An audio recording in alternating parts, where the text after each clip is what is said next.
Hello everyone, today we are going to learn on how you can grant location permission on your computer since most people face the issue of not knowing where to open location. So first open settings.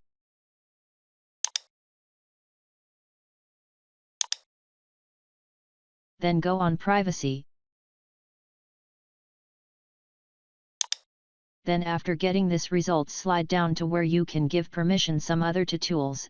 So here as you can see we have location, then as you can see this bar says that our location's permission is turned off, so click on change. Then turn on location. And there you have it, our location has been turned on. You can also come here to turn it off. So thanks for watching, and if you are new, make sure you subscribe.